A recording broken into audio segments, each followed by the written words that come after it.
Here's why technology is one of the big keys to picking the right commerce platform.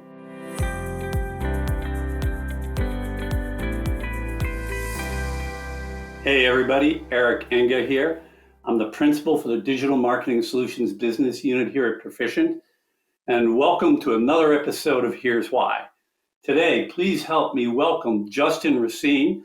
Justin is the senior commerce consultant here at Perficient. He works with clients to help leverage their technologies to deliver digital commerce experiences that exceed customer expectations. And so just to unravel that a little bit, he's an awesome wealth of information and knowledge about everything you ever wanted to know about commerce platforms. And we're going to be discussing the considerations in picking the right commerce platform for you. And this is the first in a two-part series. And this one, we're going to focus on technology considerations. So I'm looking forward to having this conversation with you today, Justin. Say hello.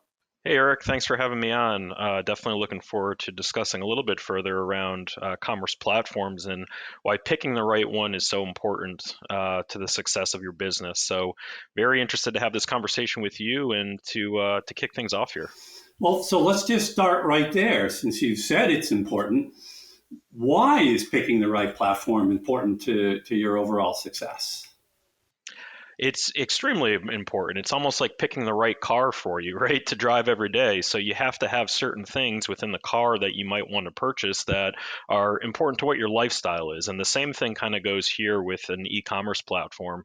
There's different elements that are going to make sense for your business that won't necessarily make sense for your competitor, even though you might be in the same space. So you have to look at things like technology stacks and what's important for your business and your employees and your customers. What some of the key performance indicators are that you might have within your business today that you're trying to exceed, or maybe you've plateaued with them and you need to get to that next level up.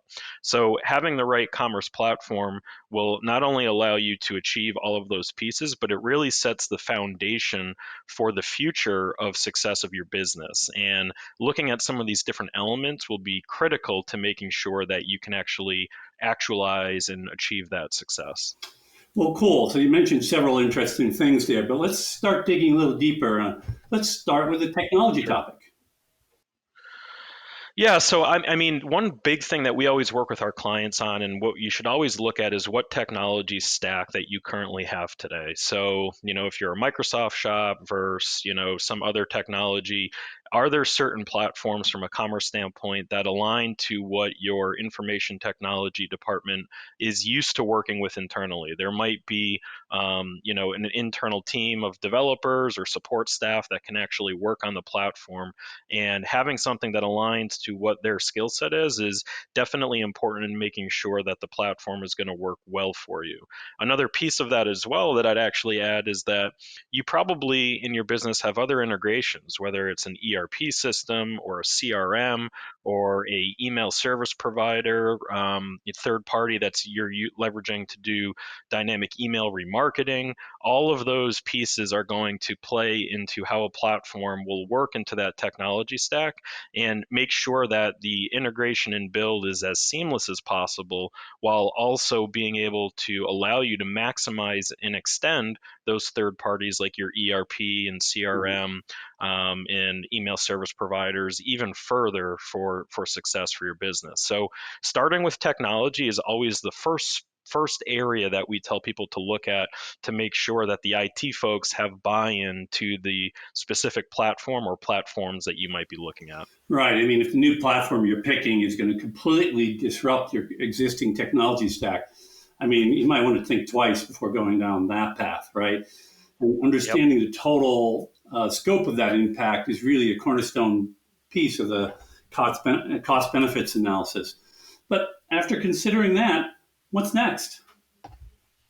Well, if the technology makes sense and it's going to work within your current infrastructure today, or maybe even what the future state of your infrastructure is too. I mean, we work with folks who have a certain infrastructure set up today, but they're saying, "Hey, Justin, this is what it looks like today, but we're throwing out our current CRM and putting a new one in the future, and we're removing our ERP system and putting in a new ERP 6 months from now." So we need to connect to all of that, which really translates into the next piece that you should look at is if the technology is going to work, how is it going to also fit into what your business is and what business alignment that you're looking to have within your organization. So if you're changing things like your ERP or CRM, or even if you're not, you have employees who are used to working with different systems internally and have skill sets aligned to that. So, how is the technology going to fit and integrate within your CSRs? Or how is it going to fit within your sales team?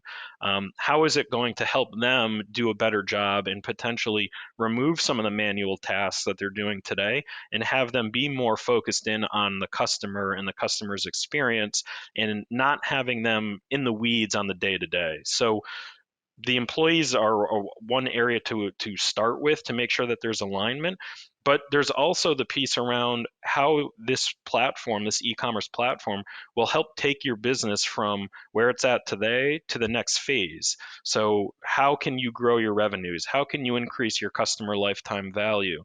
How can you make that customer experience exceed the expectations that have been set today, but also the fact that the customer experience is ever changing? So does the platform allow you to have the flexibility to continue to iterate on it as time goes by? So those are key things within the business you have to think about if there's alignment from technology, and then there is also alignment from the business. Those are the two foundational pieces to start with.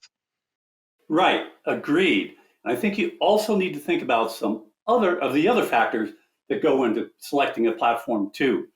But we're going to cover that in the second episode in this series. And hopefully you've enjoyed watching this one.